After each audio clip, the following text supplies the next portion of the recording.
The world doesn't think that the gospel can change your life, but we know that it can. And that's why we want you to hear these stories of transformation, stories of freedom, people getting free from sin and healed from sin because of Jesus.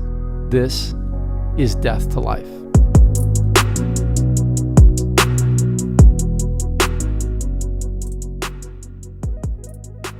This one day, this is back in 2011, and this is when I'm like 17.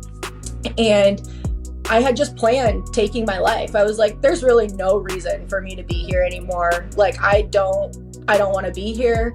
I remember like scratching at my face, and I had like welted red, like blood marks coming off my face from me scratching so hard. And just like, I just remember being like, I need to get out of here. Like, I need to get out of my body.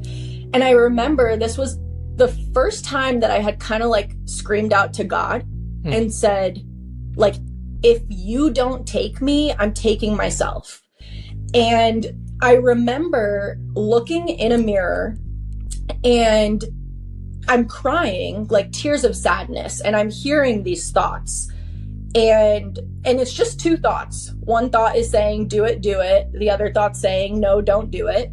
And it was my first time that I felt like I had been taken off autopilot, and I fully was seeing, oh my gosh, I actually have a choice. I have a choice between life and death. And which one am I actually going to choose? When I started noticing that, this is when this overwhelming, powerful, loving warmth energy, that's what I thought at the time, like picked me up and cradled me and told me it was going to be okay. Welcome to the Death to Life podcast. My name is Richard Young, and today's episode is a wild one. I think we've had some new age kind of stuff on here before, but not like this. Brie's story is crazy. There's some heartbreak in it, but there's just beauty in somebody receiving the truth of who they are in Christ. You guys are going to love it. Just be blessed by it. This is Brie. Love y'all. Appreciate y'all. Buckle up and strap in for Brie. All right. How long ago before we just get into this, like how do we come across each other? So I found you maybe like 2.5 years ago, I would say. I was literally on the For You page and kind of just scrolling For You. And then, I found one of your reels and it said, when someone says that they're a sinner, and I just like back away. It was one of those reels that I saw of you. And I was like, oh, that's really funny. And then I just started scrolling more of your Instagram reels. And I was like, wait, like, I believe everything that he does. Like, and I'm not seeing a lot of this happen in the church. Like whenever I talk to a lot of people about this, like we are not sinners like anymore. Like we were, but we're not anymore. And so it was just really cool seeing that you were actually sharing that online. And I wasn't seeing a lot of people do that. I was particularly proud of that reel because I thought I did a good acting job. My reels are kind of corny, but in the reel, I remember specifically, it's like the music is like kind of lowers and I have like a smile, and then I like the smile kind of changes subtly or whatever. And it was like when someone says, I'm just a sinner saved by grace or something like that. Yeah.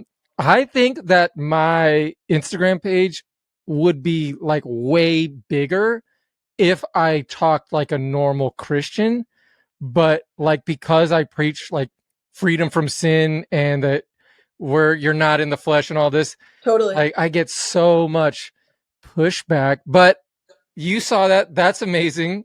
Praise the Lord. And then so you started, and we just started dialoguing then, huh? Yeah. I think I ended up seeing that you had a Bible study, and I was like, let me join this Bible study. And I didn't really know much of what it was about. Cause I don't even think I watched like the Wave 1 or Wave 2 stuff, but I got on and I was just like, I think I was crying. Like I cried at a few of them because I was just like, this is everything that I'm not being taught in other areas of my Christian faith. And I feel like this is everything that I read in the Bible, but it was really hard for me to actually talk about this with other Mm. people because people wanted to stay in, were tempted by the flesh and all this stuff. And I was like, but I don't think that's actually what it's saying. And so it was just really cool to find a community group that actually believed that and actually lived that out. That's so cool. I started crying because you said you were from Kansas City, and I was like, "Damn, that's my homie. She's my person." Like, Yeah. we no, that's super cool. So, and then we started talking, and you started telling me some of your story, and I'm amazed that it's taken me this long to have you on here and I don't know your story. I know you have a book. I haven't read it. But like in just the little bits that you kind of mentioned of your story, I was like, oh my. So where are we starting? Where does the story start, would you say, Brie? Yeah. So yeah, my testimony's pretty wild. But I'll start. Yeah, we'll start from the beginning. So, whenever I was younger, I totally did not. I didn't believe in Jesus. I believed in God, but not necessarily like I would talk to God or anything like that. I remember there would be times in the car, like, my mom had bad road rage. And then in my head, I would be like, oh, please forgive her. And then I would be like, wait, who is this that I'm talking to Right. if I don't believe in God? And so I think I went on this like journey of like, is there a God? Is there not? So I was kind of like in this atheist phase, but then also agnostic. And I went down like didn't grow up in the faith at all. I really did not even like Christians. I felt like they were very judgmental. I felt like they were always like reprimanding me for a lot of the things that I was doing. I was like a really big partier. I drank a lot, very, very promiscuous. Like I didn't grow up with my father or anything like that. So like, I feel like I was finding a lot of my worth inside of men and like sleeping around, doing all that. And I ended up actually being with a guy and this was maybe when I was like 16, 17. And it was so toxic. It was literally like every other day we would break up with each other. It was just like we were like feeding on each other's insecurities. And it was just, yeah, it was really bad. But at the end of this relationship, I actually planned on taking my life. Oh my. Yeah. So I planned on taking my life. Like I'm literally. Wait, hold up. We just fast forward. You're like, yeah, didn't go up road with God, heavy drinker. Like that was like a big leap from just a little like like throughout the way, like was this morally wrong to you, or was this like this is just life and you didn't attach morals to it? It was just like, yeah, drinking is just drinking and partying is just partying, or was it? Yeah, I think it was just a normal thing for me because like a lot of the people that I had surrounded myself with, they were all heavy drinkers. They were all doing drugs. And this is when I was like 13, 14, like very young. I grew up in a college town. And so like. What town did you grow up in? Warrensburg. Okay. And so literally everybody was doing that stuff. And I would be skipping school to go to these parties. Like it was like and so, yeah, to me, it didn't seem like morally wrong. It was just like, I'm finding things to do with my life and I want to be this rebellious. I wanted to be different than a lot of the people in school. Like whatever anybody else was doing, I wanted to go the complete opposite way. And so I was drastically, I feel like going downhill. Like I just did not even want to be in school anymore. Were you like a mean person in your school? I would say so. Yes. I like looking back, I was definitely mean.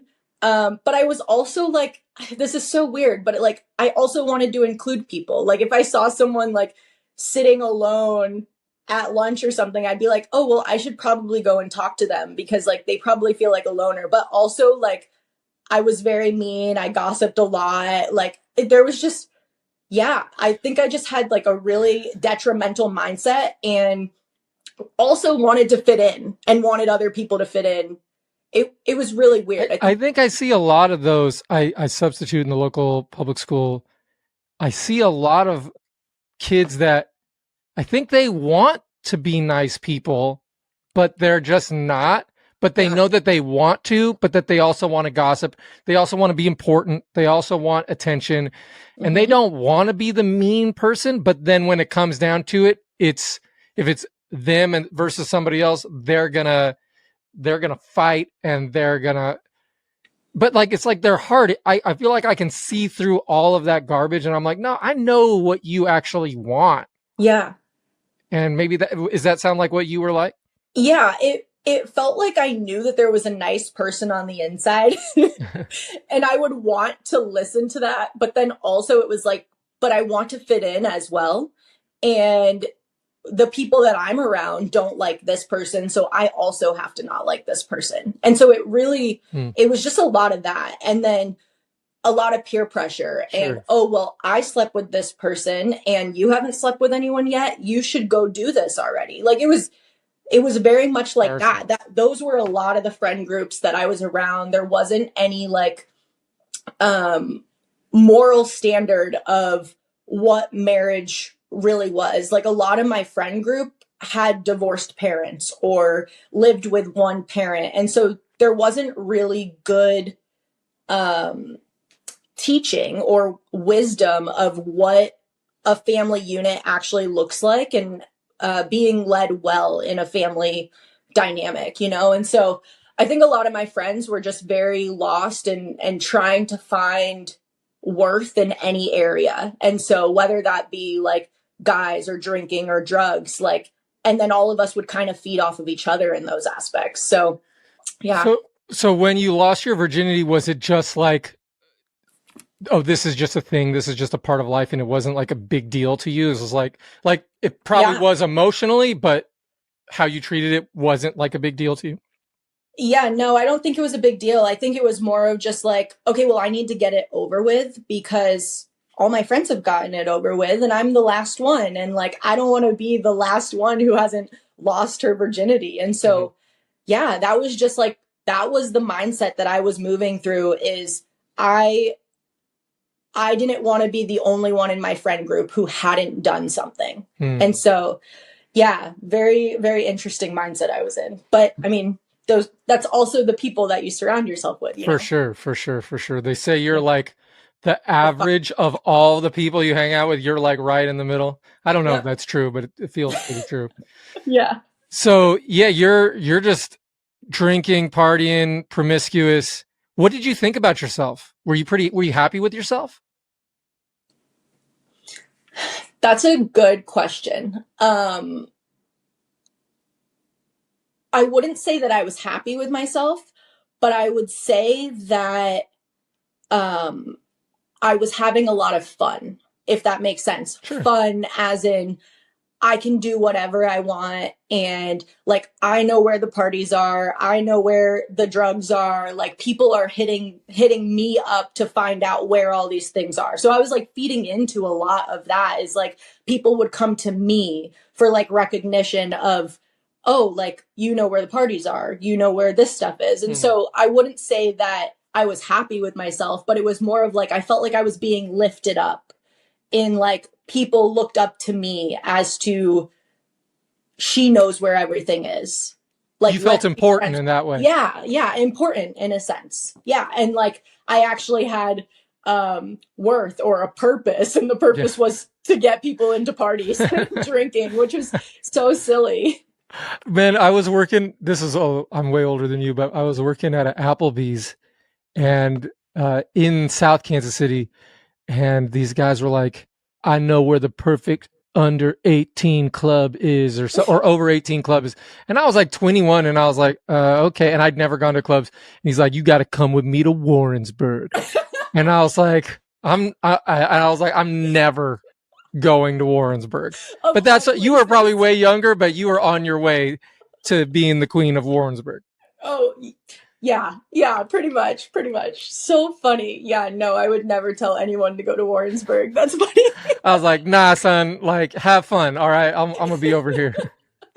That's so funny. So yeah, I actually was only in Warrensburg till my 10th grade year. Uh-huh. And then I moved to Massachusetts. My mom was in the military. So Okay. yeah, so I was kind of like this military brat moving from place to place. And when I moved to Massachusetts, I think that's when a lot of things went downhill in like Missouri was more drinking, like a lot of drinking, but then Massachusetts was a lot more um smoking weed all the time, doing pills, all that. And it was a normal thing. Like it was a normal thing to just be high at school. To Were you walk like around. high almost? What percentage of your school life when you were in Massachusetts were you high? I like a lot. Like I like I would leave school to just get high because like people would be at the door saying, "Hey, come on, we're about to smoke." Like, and we would leave school and we would just leave and go to like, yeah, it was really interesting. Like I think back to these times and I'm just like, wow, like you are really trying to figure life out, but also you were lost in all of these um, things that weren't giving you any worth in that aspect, you know, or like making me feel any more worthy, if that makes sense. What was the plan? What were you going to do with your life? Oh, I had no plan. Like there was this one time, so I was really big into volleyball, and I was on varsity volleyball out in Missouri, and then I moved to Massachusetts and I missed the cutoff to be on the volleyball team. And so in my head, I was like, I'm going to be a volleyball star. Like, I'm going to be doing this my whole life. And as soon as I moved to Massachusetts and I wasn't able to be on the volleyball team, and this is like my 10th junior year, I was like, well, I guess forget about everything. Like, I'm just going to be like crazy drinker and smoker and do everything that I can and sleep around. And that I feel like is where, yeah, life just got really crazy, because that's whenever I ended up with this guy who I didn't even really want to be with him. And this is where a lot of my twisted mindset was. But like the friend group that I was with, they said, well, if you don't get with him, I'm going to get with him. And so I was just like, well, I don't want them to get with him, so I need to get with him. Yeah, naturally. That was my mindset. And I ended up staying with this guy for about 2 years, and it was really terrible. One of the main reasons that I ended up staying is because he was a drug dealer. And so I kind of like always was able to have drugs. Like, and so, yeah, that was the lifestyle. Like a heavy drug dealer or just like marijuana? Like cocaine and weed. And so those were the things that I was in whenever, and I think that was like 17. So I was 17 at the time doing that. And it's like a TV show. It's like, and you're dating a drug dealer that sells cocaine. Like, did you ever think like, I'm in a movie, like I've seen TV shows about this and it never ends up well, but it'll end up well for me? You know, I don't know. I don't know what I was thinking at the time. He was an older guy. He was 23 and I'm 17. So I was just like, cool. Like I'm with an older guy. He does drugs. I know where to find all the stuff. And he's bringing me around all of his older friends. And now I can bring my friends as well. That was what I was living in. And yeah, it, like I said, it ended up like really bad, toxic. Sure. We obviously should not have been together, but it was more of just like, cool, he's here. I don't want my friends with him, so I'm going to be with him. And now I have to feed into this lie for a really long time that I actually like him when I don't, and I shouldn't be with him. And at the end of this is when I actually wanted to, like, I like planned committing suicide. I was like, I'm not worthy. Nobody loves me. My dad didn't even want to stay. I'm finding my worth inside of this guy who, one, I don't even like. I'm just with him for the drugs. Like, what is happening right now? And so all of this stuff was like, I was just feeling like I had no purpose anymore. And also, he didn't want to be with me anymore. We both were just like in this back and forth, like, do we want to be with each other? Do we not? And I think also the fact that this guy who I didn't want to be with didn't want to be with me also fed into, wow, even a guy that I don't like doesn't like me. And that made my worth go down even more. And I'm not exactly sure why. It was a very interesting thing that was happening in my mindset. But this one day, this is back in 2011, and this is when I'm like 17. And I had just planned taking my life. I was like, there's really no reason for me to be here anymore. Like, I don't want to be here. I remember like scratching at my face, and I had like welted red, like blood marks coming off my face. From me scratching so hard. And just like, I just remember being like, I need to get out of here. Like, I need to get out of my body. And I remember this was the first time that I had kind of like screamed out to God and said, like, if you don't take me, I'm taking myself. And I remember looking in a mirror, and I'm crying, like tears of sadness, and I'm hearing these thoughts. And it's just two thoughts. One thought is saying, do it, do it. The other thought saying, no, don't do it. And it was my first time that I felt like I had been taken off autopilot, and I fully was seeing, oh my gosh, I actually have a choice. I have a choice between life and death. And which one am I actually going to choose? And as like, when I started noticing that, this is when this overwhelming, powerful, loving warmth energy, that's what I thought at the time, like picked me up and cradled me and told me it was going to be okay. And from tears of sadness, like no joke, within like a split second, from tears of sadness, as I'm looking in the mirror, it changes to tears of joy. And it was this moment of like, wow, I really want to live. Like, and I don't know what that was. I don't know what just picked me up and cradled me and told me it was going to be okay, but I actually want to live now. And so at that moment, like, I believe that that was God, but I did not at all think it was Jesus. But I wanted to get back to whatever that feeling was. That was just so loving and so kind as I was like destroying myself, like in this moment. And this is where my story gets even more weird. But I ended up going to Google, and I typed in, I said, what are thoughts? Because that was what happened for me. Is just like, whoa, there's these two thoughts that are coming up in my mind. It's death or it's life, and which path am I going to take? And so I was like, well, I need to learn about thoughts a little bit more, because obviously our thoughts are really powerful if we get to choose which one we're actually going to take and which one is actually true. And I ended up finding this school. It was called University of Metaphysics. And the school basically talks a lot about how you are God, how you can attract a lot of things into your life by your mindset, and crystal healing, and tarot and psychic abilities. Like The Secret, like manifesting kind of stuff? Yeah. And so I would say like The Secret and the manifesting stuff was kind of like, it was like a surface level understanding of a lot of the stuff that I was learning. But yes, I feel like that's like an entry level into a lot of the things that I was learning. Being able to attract all the things into your life that you want, like, you are the creator of your world. You are God. No one else created you, but you are that. And so I started identifying with the fact that like, I'm God. And I would like actually tell that to people. Like yeah. Sound like Kanye.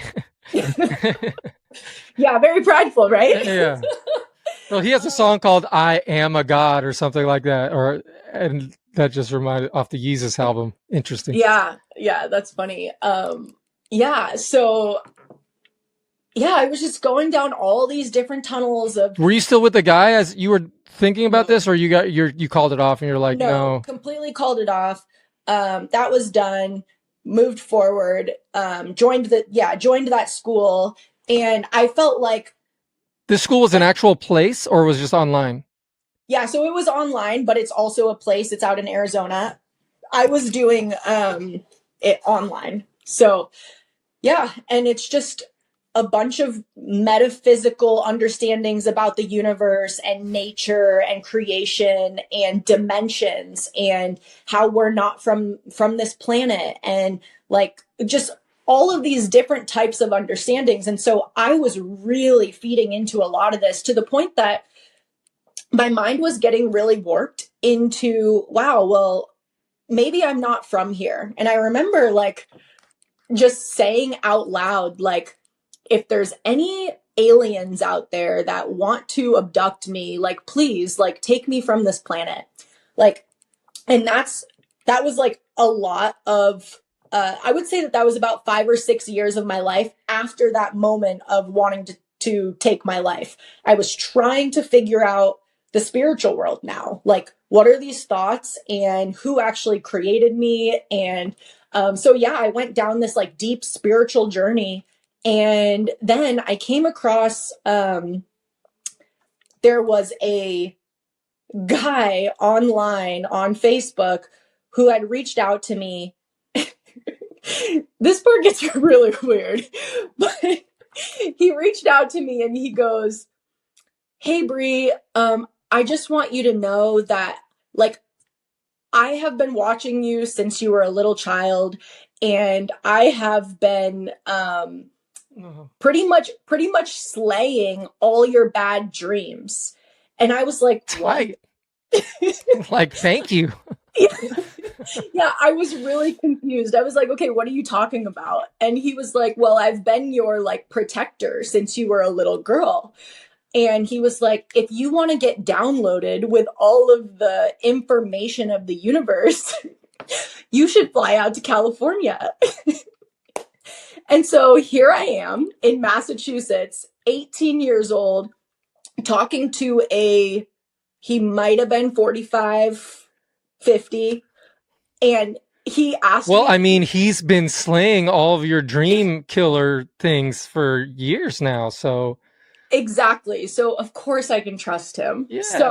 So um I am like eating it up. I am so gullible and so Oh. naive. I'm just really trying to figure out life. And this guy is saying, like, whoa, he's gonna tell me about my past lives and that like I'm not from this planet and he can show me like where I'm actually from. Like, yes, I want everything to do with this. And so he bought me a ticket to California. I go to California and it's pretty much a cult. You met I the guy? yeah, I lived with them for 6 months. I lived with 8 people on a hippie commune, pretty much. What part of California? Arcata, so like right above Redding. It's like Okay, so I Northern think California. yeah, like 4 hours north of Sacramento. Um, yeah, and so this hippie commune that I lived on, like all of them would walk around naked. They would do psychedelics every new moon and full moon to tap into like spirits and higher energies. And um yeah, and this is when I felt like I was going like really crazy, but I also was so curious and I was so interested in this spiritual realm that they were part of, and I just wanted to be part of it. Were you doing the LSD? Was Oh it yeah. warping the So way you were thinking? yeah, so we were doing shrooms, LSD, ayahuasca. There was a lot of yeah, like DMT. I think like anything that they had, like they basically would say like this is your medicine, and it's the way to understand the universe and to understand your past lives and to understand where you actually came from. And so whenever I would actually be on any form of these drugs, they would actually begin to tell me, they would begin to say things like, why did you become a baby again? And I was like, what do you mean? And, like, and maybe you don't know, but being high, your brain is distorted. And so a lot of stuff that you begin to take in, you begin to just believe and think on it a little longer than you probably should.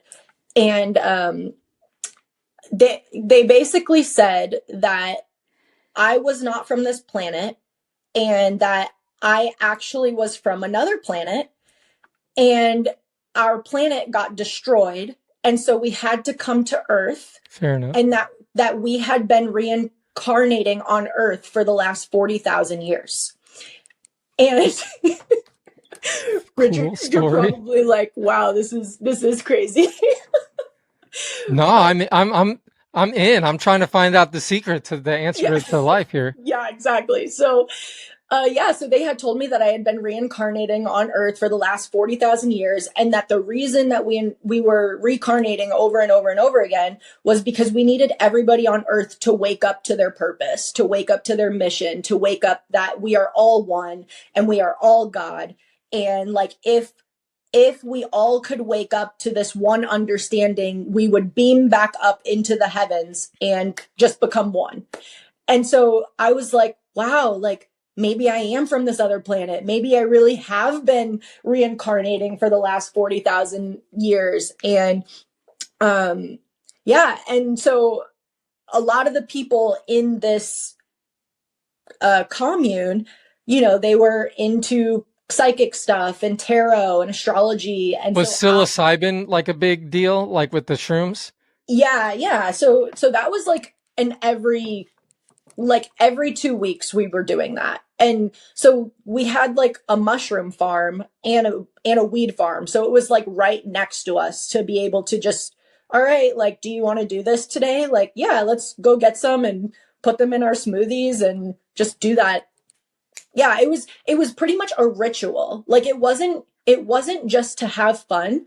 When we would do shrooms together, it was like everybody would come together in a circle, in a ceremony type thing, and call down like the different spirits of the north and west and south and east, and call in the wind and the earth and the fire and the water. And we would be like really doing these rituals to call in certain spirits that have been lingering on earth for a really long time. Have you heard of Charles Manson and the Manson family? Yes. So they did all of this LSD, and the book that came out about the murders made it seem like Charles Manson had this like plan to like bring upon this big old race war, because he's like this huge racist and he wanted the blacks against the whites.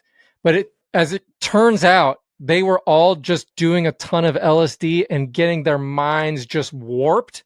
Yeah. And he wasn't. And he was, because he had warped their minds, he would just command them to do these terrible things, and they ended up doing it. And he was just like a terrible, just evil person. And what you're saying is like, was it like, did these people really believe themselves? Did they really want to do good? Or is it just like some sex thing that they're just like, if we just control people's minds? And I was there for 6 months, and so it's really hard for me to like go back there and be like, were they legit? Because there's part of me that's like, no, they like really believed this stuff. Like, they really believed they weren't from this planet. They really believed that they had been reincarnating for a really long time. They thought that they were animals, Richard. Like, some of them thought that they were like dragons, and some of them dolphins and mermaids, and you could literally be these things. And they were also saying, these are things that I was in a past life, and you just can change bodies, like, with whatever God wants to teach you in this life is what you become. So a lot of like Buddhist type of teachings as well, because Buddhism teaches a lot about like, okay, well, at one point you were an ant, and then you became maybe a pig, and then you became a person and you're just learning all these things. And so this is what a lot of this tribe was believing. Huh. But I would say whenever I was like on the drugs with them, there was like a lot of commands. Like they would say certain things and it would just like get into my head as like, oh, that's true. Like it wouldn't be like I have to think about it. It would just like immediately go in my head and I'm like, wow, like I am that. And I'm not from here. I didn't really do a lot of thinking with it. It was just like the drugs would just take over and me believe it. Did your mom know where you were? Yes. And I remember before I left, she was kind of like, oh no, like, I don't want you to go. Like, you know, she was crying but I was like, okay, well, I'm 18 and like, I can do what I want now.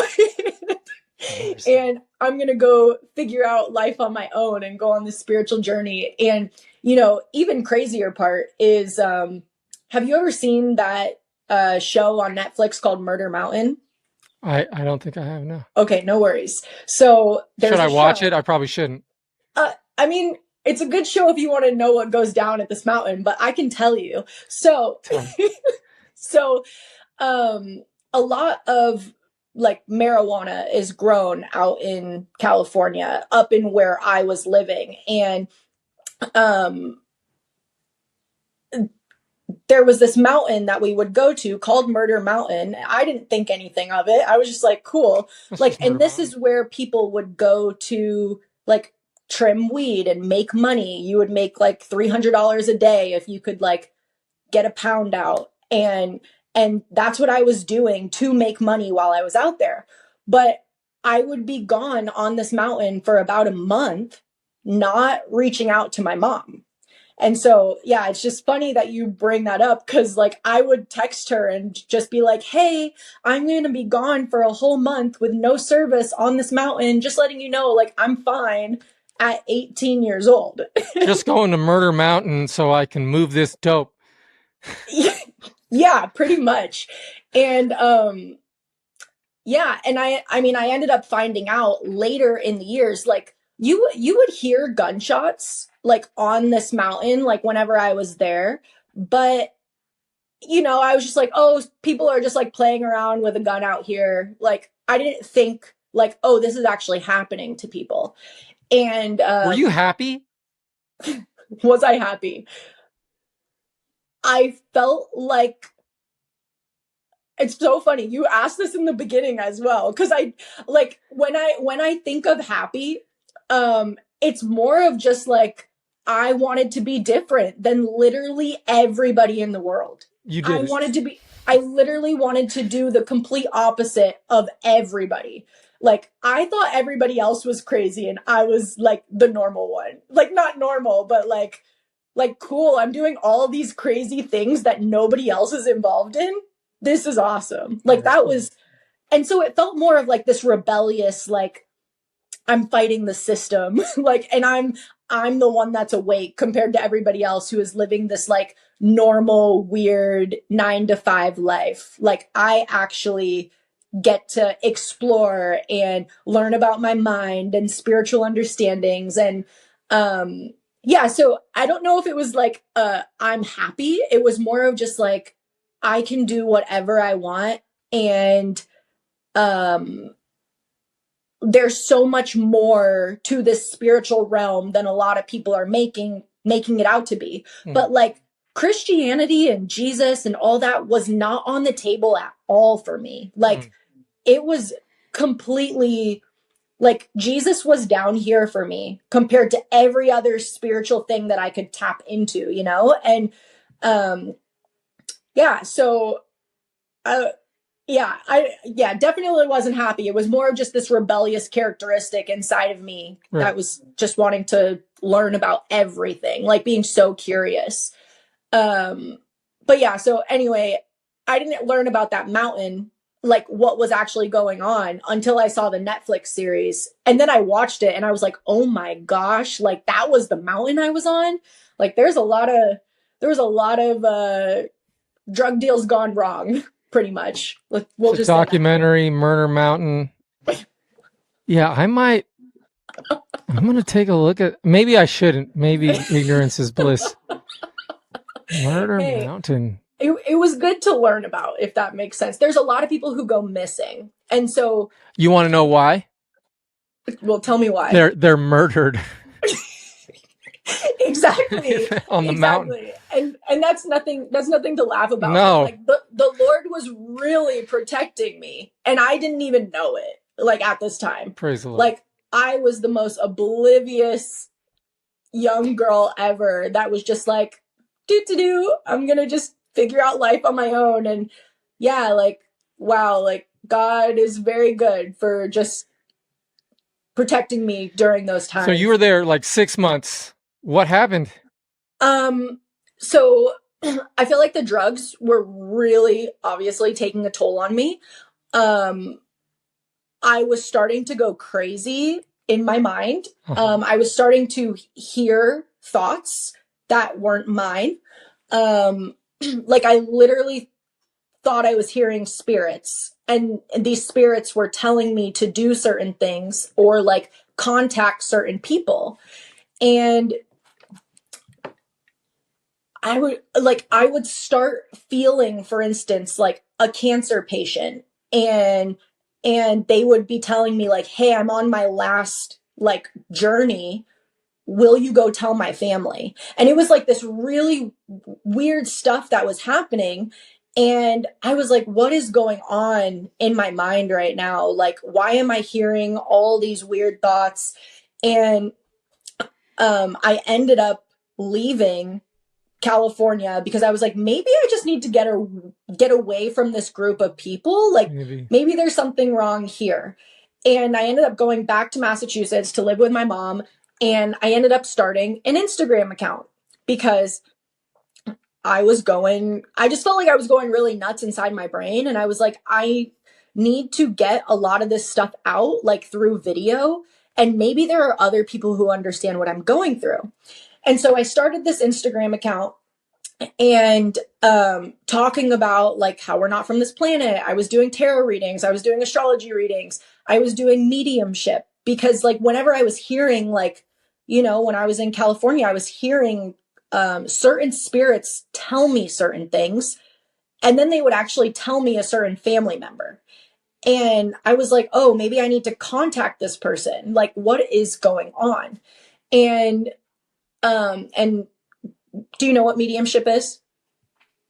No. Okay, no worries. So it's basically contacting the dead. So okay. So that's what I basically gave myself the title of like mediumship. I was a psychic. I was doing tarot readings, astrology readings, all of that. And I grew this Instagram account to like 20,000 followers. And that was back in 2014. That was a big deal. I think Instagram had just started like 2 years before or something like that, maybe. And at that time, like I was kind of the only one in the new age realm that was doing videos. And so I felt like people were just flocking to a lot of the stuff that I was sharing. You believed all, like with like tarot or whatever, you believed all of it. You thought the cards were going to give answers and stuff. Yeah. Like I literally felt, well, okay. So at this time I was literally hearing spirits talk to me. So as I would like pull a deck or something, a spirit would say certain things about the cards. And then it was just easy for me to hear what was going on, like through a situation. And so, yeah, like while, now where I'm at, I know none of that is true, but also they are tapping into demonic stuff that is telling you certain things that wants to warp someone else's brain and gets like, in a sense, put that spirit on top of them. And so, yeah, that was pretty much how I was making all my money, was on Instagram, doing all the readings. I was doing this thing called Reiki, where that's like Japanese. Yeah, so it's Reiki healing, pretty much like being able to heal people and pull out certain diseases out of their body. And also, like I would do this on like Zoom calls like this in a sense. And it was like, we can do distance healing, like, and you're going to pay me for it. And like, yeah. So all like I was making all my money from this. And then, What was and your account called? Does it still exist? it was called, no, I deleted it. It was called Awake, Alive, Aware. Yeah.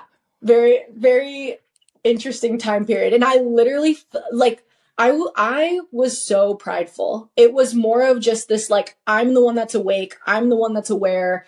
I'm alive. I know all the secrets to the universe, and you need to come through me to figure it out for yourself. And like I ended up getting a lot of my friends into this, and still some of my friends are in this. And so I've been praying for them for like since I've been a believer, for them to come out of all of this stuff. But yeah, and I mean, I even got into witchcraft. I had a whole book of shadows, like where I was actually doing spells to bring in certain things into my life. And so it felt like things were very, how do I say, easy? Like things felt very simple at this time period of, like, I always had to do something, but when I did it, it was like, it was always given, if that makes sense. Like, New Age is a very works based. You have to get to the next level. You have to be more enlightened. You have to reach the next, just this state of enlightenment. You have to reach it to get, to the next level, I guess. Yeah, the next place. That's pretty much what it was. But there was no stopping. Like, you had to keep going, and you had to keep knowing more than the next person. It was just like you're being fed so much false understanding and false truths that you think you're becoming more educated and more spiritually enlightened, when really you're not. It's kind of taking you down this rabbit hole of death. And that's what it felt like for me. And I remember there was this moment where I made a video, and I didn't post it online because I was like, ooh, all my followers are going to be like really upset about this one.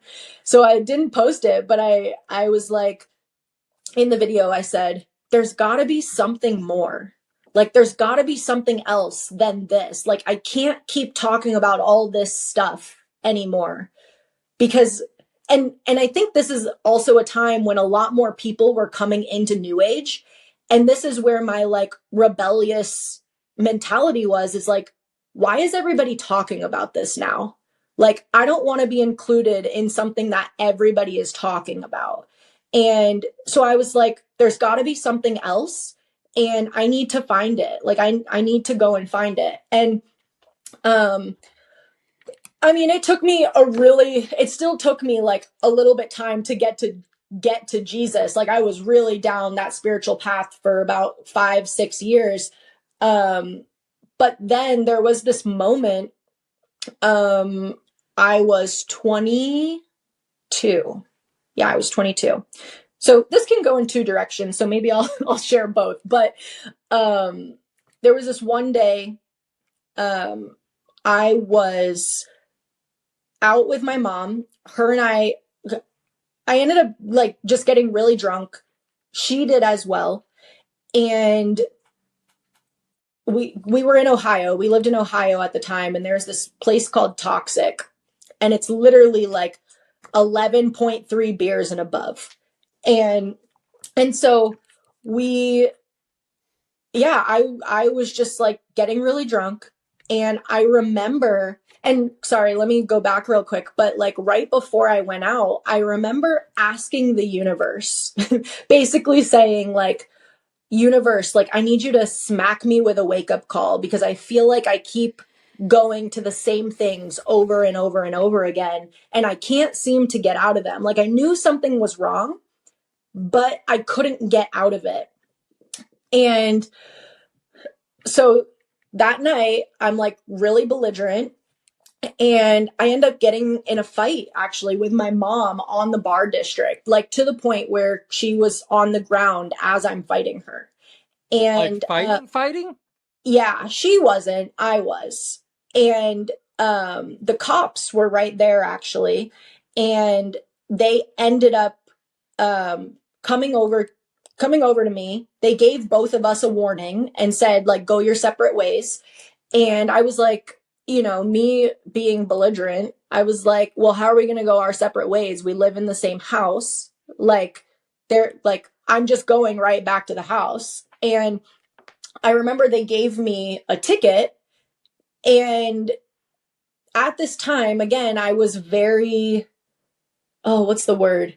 I think I just thought like way too highly of myself. Hubris or Something like that. Like, I just felt like I knew more than a lot of people.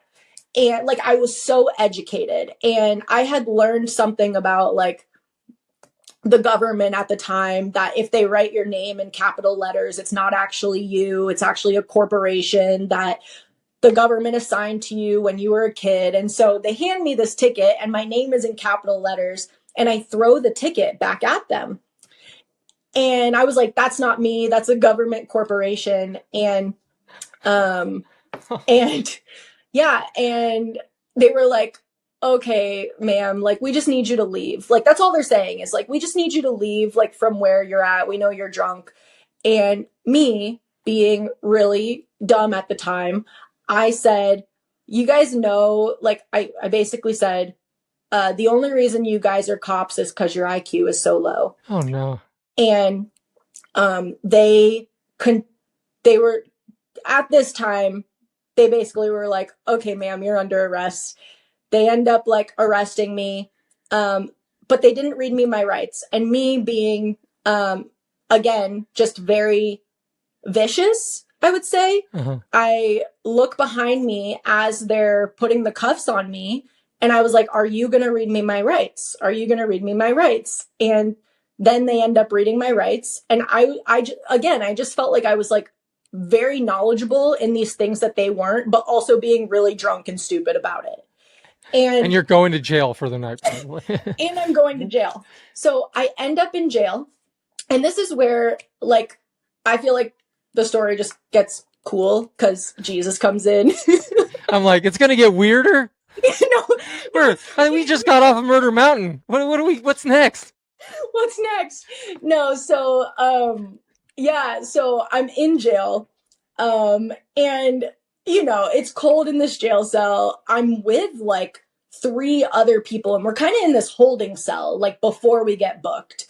But there's like books off to the side, and this woman, she comes up to me in the jail cell with me, and she brings me this book and she goes, I think God wants you to read this. And it's the Bible.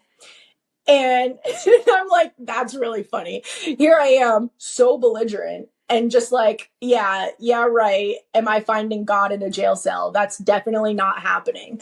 But it's cold. I have nothing else to do with my life. And so I'm like, let me open this Bible. Let me just open it up and see what it's about. And I don't understand any of it. So I'm like, I'm just going to close this. So I close it, toss it off to the side.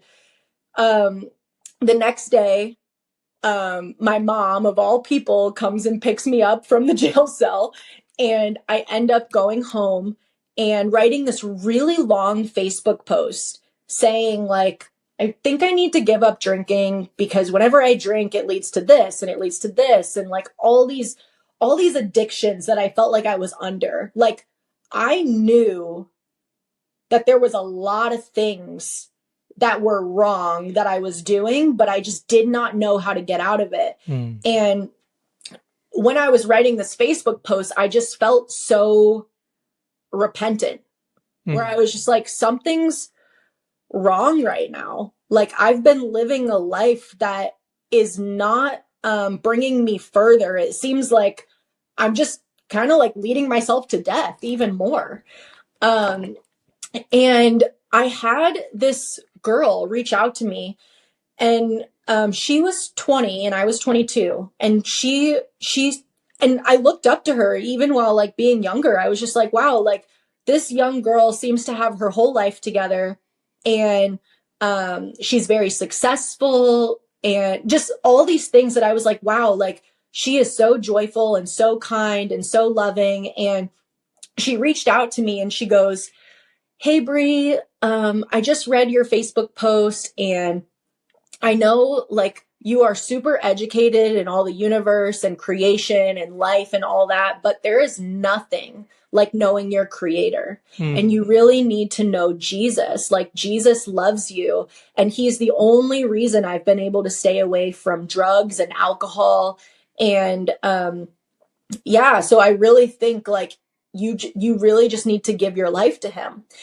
And I wrote her back and I was like, thank you so much for that. That's really interesting that you just told me about Jesus, because last night someone handed me a Bible and it just seems like he keeps popping up out of nowhere. Like why? Like, what's the reason? And, I was that person that was like, absolutely not. I want nothing to do with Jesus. Like he was like a last straw type thing. But this was that moment for me. I was just like, wow, I'm on my last hope right now, and there's got to be something better. There's got to be something better than what I've been doing. And that was when I actually was just on my knees, and I was just like, all right, like, I'm not going to say the universe anymore. Like, this is my first time that I actually acknowledged Jesus. And I said, okay, Jesus, like, if you're real, I need you to show me, because I literally do not believe in you. And so I need you to show me, and like, I'll believe in you. And again, not even 2 seconds later, I'm back scrolling on Facebook, like right after this message and right after the prayer. Literally the first post that I come to, it's this guy, and he has this like art drawing on his post, and it's like drawing something. And I'm just like so mesmerized. I'm just like captivated by this picture. And at the end of the picture, it's Jesus. And I was just like, oh my gosh. And so literally after jail, the day before, get handed a Bible, I write this post. The girl reaches out and is like, hey, you need Jesus. Here I am praying to Jesus. And then Jesus literally pops up 2 seconds after that prayer, that I'm just like, all right, like my life is yours. What do I have to do? Like, what do I do next? I don't even know what this life is supposed to be like with you. I've literally like dragged your name through the dirt my whole life. Like, why do you even want me? Like, those were the things that I kept pondering in my mind, is like, how, well, one, like, how does a God that I have continued to just be so mean and so mean to the people of God as well, how does he still love me and still chase me down after like all these years that I've ran away from him and also said like, no, that's not the Son of God. No, he's not true. Like, that's all just an indoctrinated like religious system. And yeah, like it was just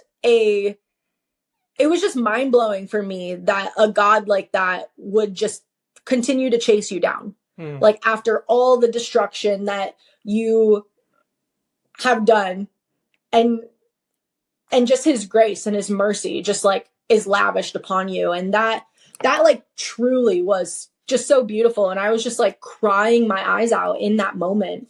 And so ever since then, I kind of just was just following the Lord. And like, it was hard in the beginning, because like the first thing that like I was like hearing him say is like, hey, I need you to delete your Instagram account.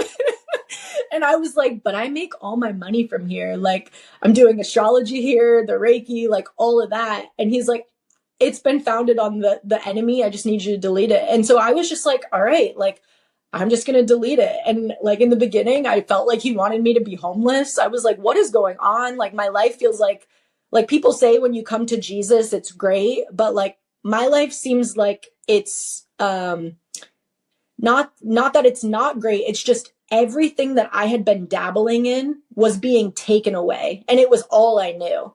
And so I didn't know what a spiritual life with Jesus even looked like without all the different modalities, you know? So, yeah, it took a lot for me to just lay everything down. I feel like for the first year I was a closet Christian, because I didn't know how to tell a lot of people, like, hey, like, yeah, I don't believe that I'm a witch, and I don't believe that like I've been reincarnating for years and years and years, but I actually believe that Jesus is the Son of God, and he came here and he freed us from sin, and like if we walk with him, like he'll show us a better way. Like he's the way, the truth, and the life. And that it was just really hard for me to tell people that I had been leading for a really long time down a completely opposite direction, especially when these people also wanted nothing to do with Jesus. And so, yeah. How long ago was that? That was in 2016. 2016. So I've been in the faith for about 9 years, and life is like just so much better. So drastically. that is a crazy story. How did you get big on freedom from pornography? Yeah, so I knew even before I was a believer that I was deeply addicted to pornography. And I also didn't know how to get out of that either. And I was like, why do I keep going back to this? Like, I'm literally doing this pretty much like every day. Like I would leave friend groups just because a thought would come to my mind where I'd be like, I need to go home and watch this. And I would say whenever I became a believer, it was like, oh, like this is why I couldn't get free. Like maybe it was because I didn't have Jesus to show me, like, oh, I've been living in this sin for a really long time. And I remember there was this moment, and this is 2019.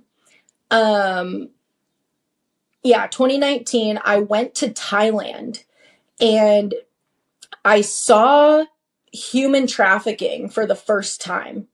And I went to there was like this bar district, a red light district, and I was seeing really young girls, probably like 12, just at these massage parlors. And I knew something was off, and they kind of just had to stand there. And yeah. And so it was really hard for me seeing that, but I didn't know what was going on fully. And I came back to the States, and I had this job in the past called brand ambassador events, where you basically go out and promote different products at like sporting events like the Chiefs or the Royals and things like that. And there was this one event that I did. It was a human trafficking, like supporting survivors that have gone through it. And whenever I saw it, they were talking about how a lot of human trafficking it's actually all in porn. And I remember there was this one day, like before this event, that I was still dabbling into pornography while I was a believer. And I remember asking God, basically, like, I need you to put something in front of my face that gets me away from this, because right now I want to go and do it right now, but like I know that I shouldn't, but I keep going back. And you know, I was kind of just in that moment. And you know, the Romans 7, yeah, like I was really believing, like, well, I know that it's wrong, but I keep going back to it. But like I agree with my mind that like you are true, but like I'm serving both masters right now. And that's what I was living in. Like I did not know the truth of Romans 7. Yeah. So it wasn't until I ended up going home from this event and being like, I think I need to learn the backstory of pornography. Like, so I actually started learning like deeper research and how most women or men in porn videos, they're actually all being trafficked. And a lot of them are actually like, some of the women were either murdered or they've committed suicide and things like that. So I was really learning the backstory of pornography to help me realize this is nothing I want to be a part of. And I would say it took about, because 2019, 2016, it took about 3 years for me to be like fully out of that. But I think the first 3 years, it was more of just like, well, if I can't have sex, this is what I'm going to go to. Like, it was like like that was what I could go to instead of that. Like, I'm not giving my body to someone, but I can do this. And God was showing me like, no, like these are also my sons and my daughters as well. And like, why would you want to be doing that? And I remember just asking him like, hey, like if I'm ever watching this, like present them to me as your daughters and your sons so I can get like a true understanding that this is wrong and I should not be watching this. And yeah, it really, so I actually did a podcast as well with a lot of people who had gone through porn addictions. And so it really took hearing a lot of their stories and then also my story that helped me get out of pornography and just realize, wow, this is taking you down a really dark tunnel as well. Because why do I keep feeding into this? Why do I need something that, one, is fleeting, one, I actually don't like? Every time I do it, I'm immediately grossed out with myself, and then shame seems to just like fill my head. And I would just like, it felt like I was beating myself up. Like I would talk to God in the beginning, like, oh God, like I really don't want to do this, but like, I think I'm going to. And like, I would just like feed into those thoughts. And then afterwards it would be like, oh, well, you shouldn't have done that. Like, why did you do that? And, and yeah, I just felt like I was in this like really big back and forth for a really long time. And then, yeah, I really just started understanding like, no, like my body is sacred. Their bodies are sacred as well. And my body is for the Holy Spirit. It's not to be given in that type of way. And my eyes shouldn't be on that type of content.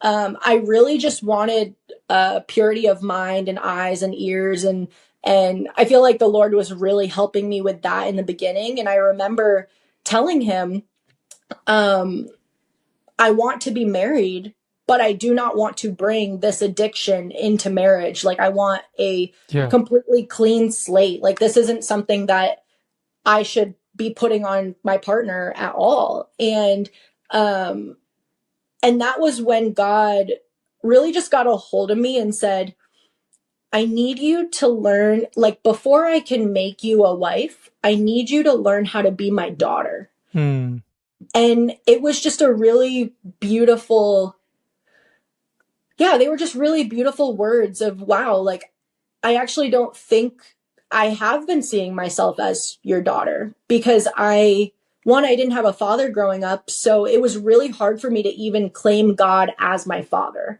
Like, I think in the beginning, I said Jesus, I said God, but the father portion was like off limits for me. And once God said, I need you to learn how to be my daughter, that is when I feel like everything changed for me, because he started showing me my identity. He started showing me that I was fully worthy, that he bought me at a price, that I was fearfully and wonderfully made, like that I am his righteousness, and just all these things that he was implanting inside of my brain and just showing me like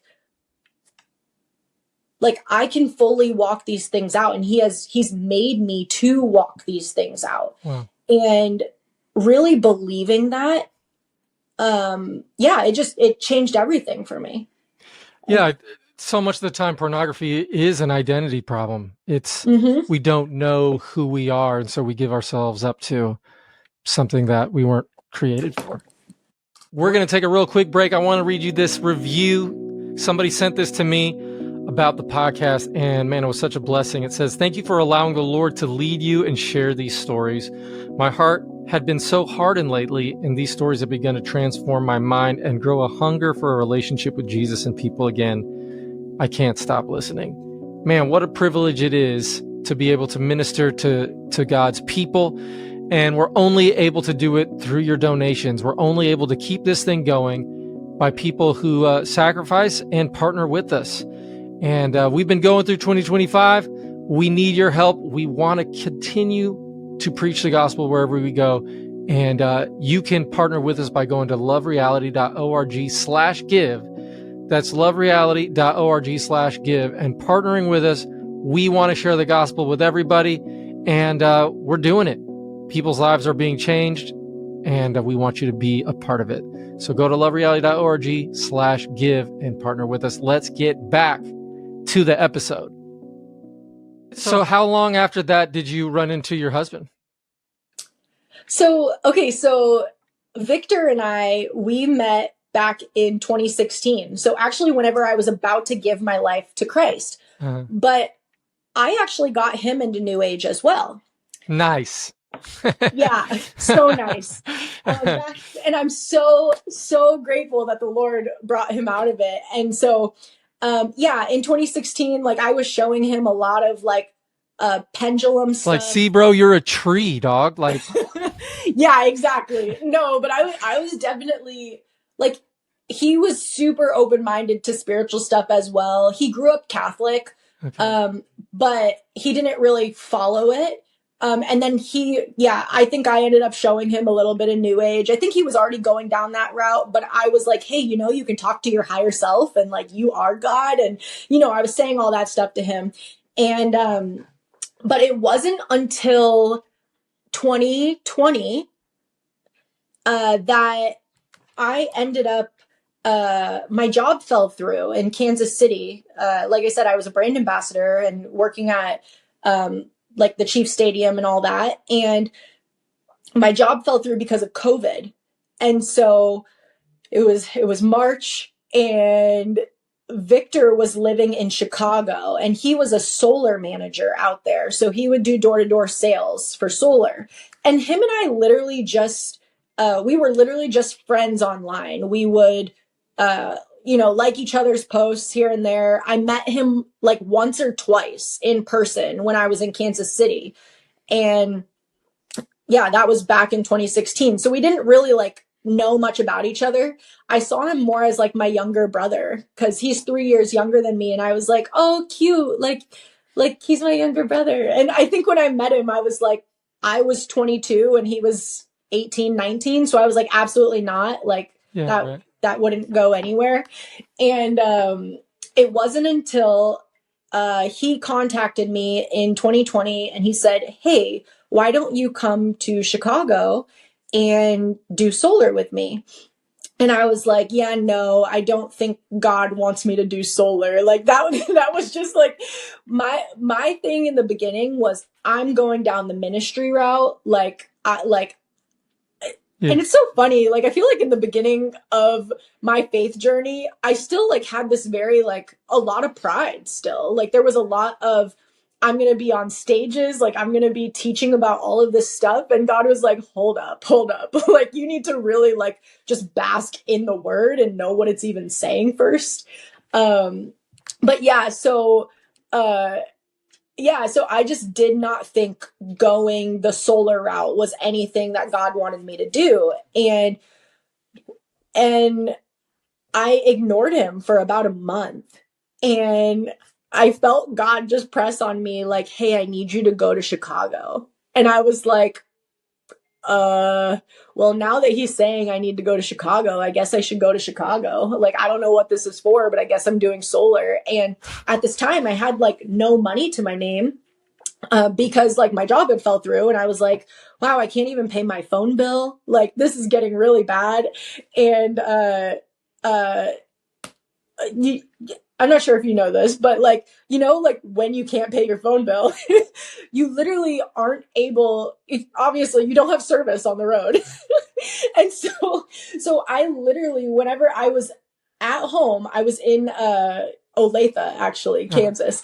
I was living there. I typed in the address to Chicago and I turned it on airplane mode and I said, all right, Lord, like if you really want me in Chicago, I'm going to need you to get me there because all I have is like this map that I plugged in the address and I'm turning it on airplane mode. So please don't put me in any like no service area because if I go to a no service area, the whole map thing would go out. Okay. So I was all planning this with God in this moment, like just talking to him. And he's just like, go. And I'm like, okay, I guess I'm going on faith. So I drove a whole 8 hours with no service, no music or anything like that. Just raw dogging driving, just like, just driving.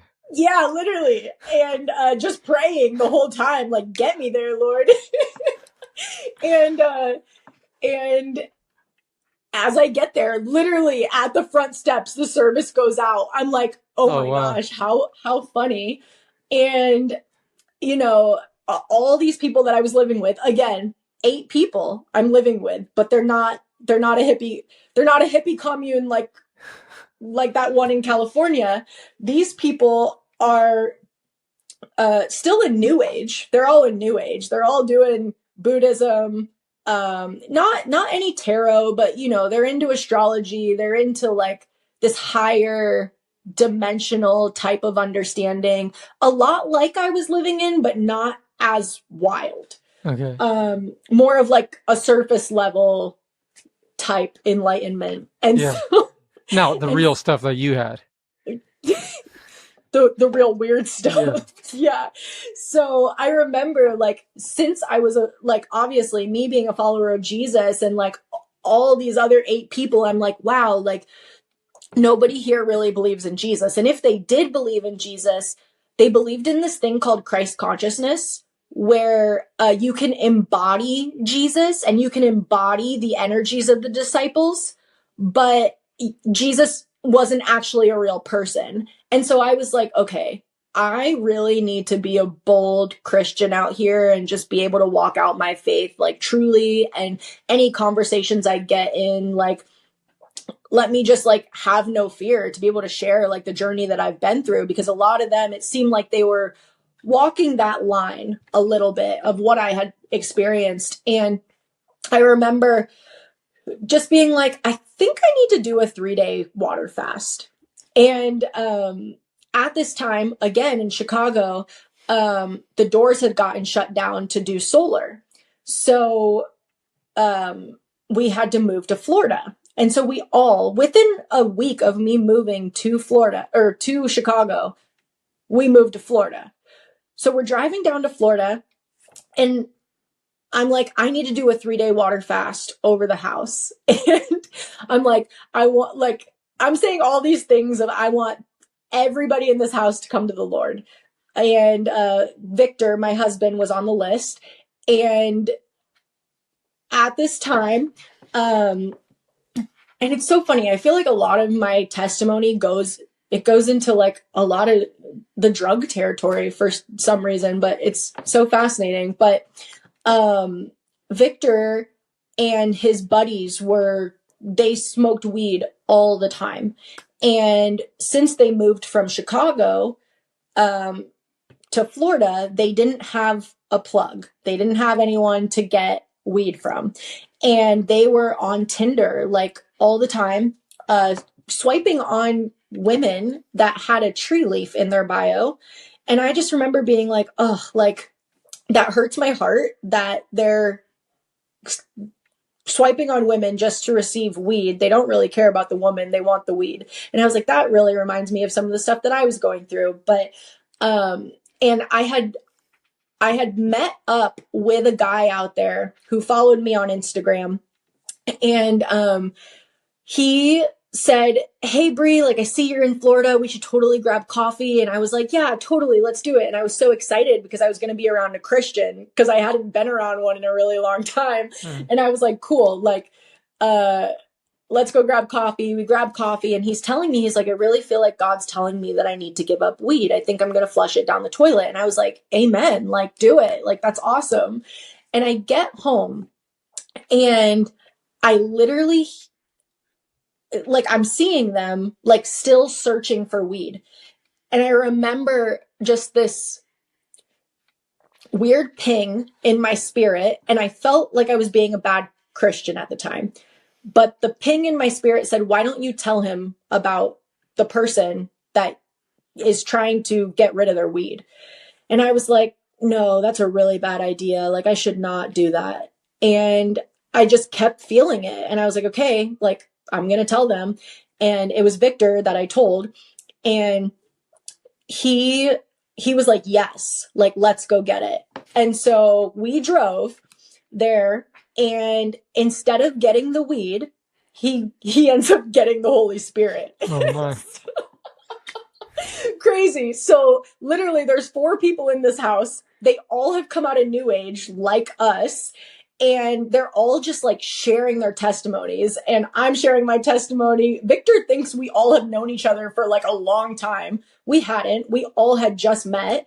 And Victor's just like, wait, if this is what you guys say it is, like, what do I do next? Like I've dabbled in the Bible. Like, I believe in Jesus, but like, I don't think I believe him the way that you guys do.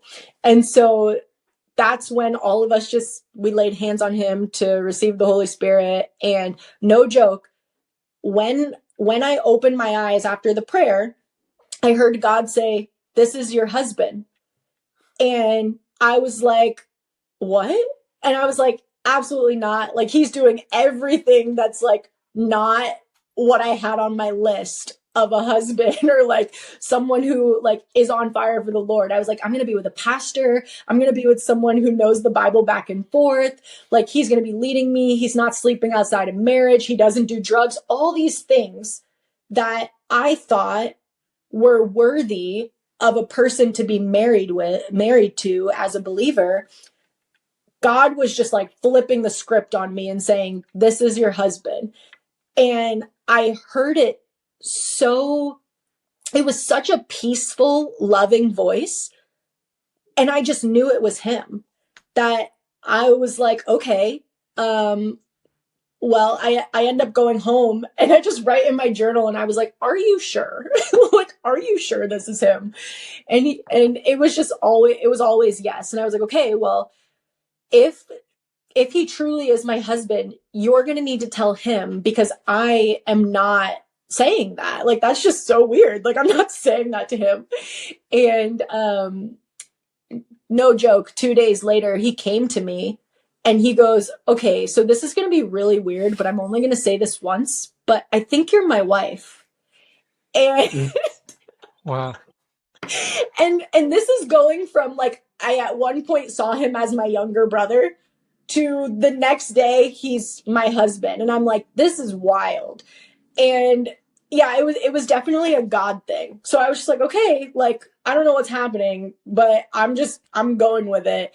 And it was just like this moment of like, you know when you know. How long after that did you guys get married?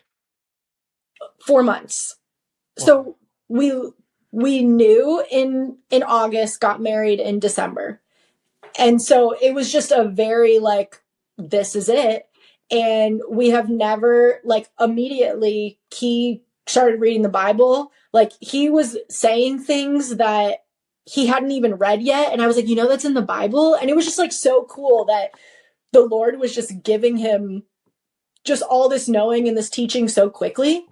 And so, yeah, I feel like our journey has been very interesting as well, because like there were a lot of things that I was walking through with him that I had already dealt with. And then I was like, oh, wow, like God is showing me to be patient with him as he walks through these things as well. And so it was a lot of like having grace with the weed as well. Because I was like, no, this is definitely not what I want in my house. And this is definitely not what I wanted in marriage. but then like God really just grabbed hold of his heart and was like, yeah, this isn't anything that I need to do anymore. And he was just feeling very convicted of it. And so, yeah, sorry, long story long. No, it's super interesting. Now, talk to me about, like you said when we started this thing, that what you were hearing from us is what you had been learning. How did you start learning about this finished work thing, that, or freedom from sin, understanding of Romans 6, Romans 7, Romans 8? Yeah, so again, I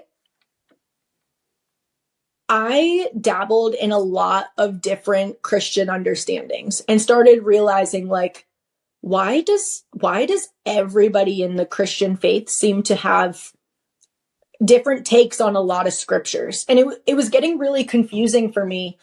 And I was just like, I'm going to go offline. Like, I'm fully going offline, to the point that I went off for about a year and a half because I felt like social media was really tainting the way that I was viewing scripture.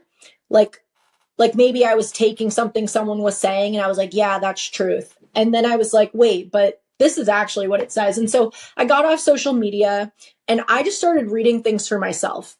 And I was like, okay, this is what I believe about this. This is what I believe about this. And then as I got to Romans 7, I really was just reading it over and over and over again. And I was like, I think Paul is actually speaking about someone in the past. Like, and I really just started sitting with that. And I was like, he's speaking about someone that's under the law, not under grace and not under the Spirit of Christ. And I remember trying to bring that up to a few people, and it wasn't sitting well with people as I was saying it, because I think a lot of people were saying like, oh, so what are you saying, that you're just a saint and that you never sin? And I'm like, I'm not saying that. I'm just saying that we actually have the ability to live this out. Like we died to this and we no longer are that, and we're a new creation. And so we're walking in his Spirit. And so I would say, yeah, a lot of it was just like me reading it for myself. And then, you know, I'd go to church and I would just hear this stuff about the flesh a lot. Like, oh, it's our flesh. Like, you need to deny your flesh and you need to submit to the Lord and not your flesh. And I was just like, I don't think we're in a war with the flesh. Like, I think like people are just listening to the enemy over the Spirit, and you're allowing the enemy to taint your thoughts. Like that's what I was like really thinking in the beginning. And then I was seeing like a lot of your stuff and I was just like, wait, like this is what I believe. And I don't think I had actually come across anyone online that was sharing that type of content. I was like, this is really good. And I think more people need to hear this, because this is the actual truth, that we can actually live this out. It isn't like this process. Like, yes, we're being sanctified and maturing in our faith, but it's not like we receive the Holy Spirit like fully. And you're not dying to yourself daily. Like it happened once and once for all. And so that was a really big game changer for me, of living out, oh, I actually don't need to go back to any of this stuff. Like any of those thoughts that keep coming back up, one, it's not me, because like it's not Christ's voice. Like I know what the word says and I need to obey my thoughts to what Christ says, not to any of what the enemy is trying to infiltrate my mind with. And so that's what I started like separating. I was like, okay, I know God's voice compared to like a voice that's telling me to go towards something. But I knew it had nothing to do with Romans 7, if that makes sense. Like I knew that I wasn't in this battle between the law and grace. Like I'm not two people.